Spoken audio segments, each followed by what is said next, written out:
मैं ये नहीं कहता हूँ कि तुम उपवास मत रखो, मैं ये नहीं कहता हूँ कि तुम भगवान की पूजा नहीं करो, आस्था मत रखो, सब कुछ करो।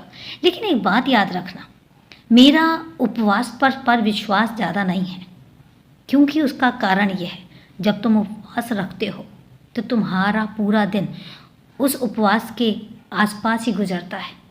पूरा तुम्हारा दिमाग, पूरा तुम्हारा ध्यान उस उपवास में ही रहता है, और इसलिए तुम बाकी कोई काम कर ही नहीं पाते हो जो तुम करना चाहते हो। और इसलिए मैं तुमसे कहता हूँ कि जब तुम्हारा ध्यान पूरी तरीके से तुम्हारे उपवास में लगा रहेगा तो तुम बाकी सारे काम कैसे करोगे। और इसलिए मैं उपवास के हक में नहीं होता हूँ। मैं कभी नहीं कहता हूँ कि उपवास रखने की ज़रूरत है। उपवास तुम्हारे शरीर के लिए अच्छा होता है।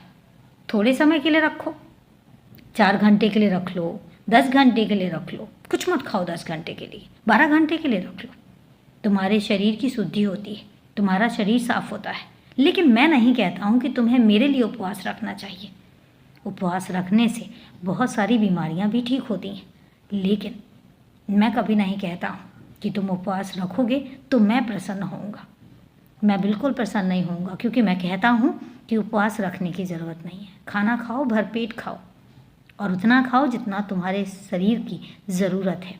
लेकिन हाँ, अगर शरीर को स्वस्थ रखने के लिए, स्वच्छ रखने के लिए कुछ समय के लिए उपवास रखा जाए तो बुरा नहीं है।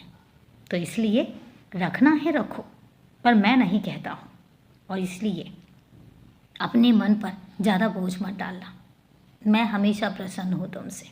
और अभी के लिए शुभ रात्रि मेरे बच्चे। खुश रहो, हमेशा खुश रहो।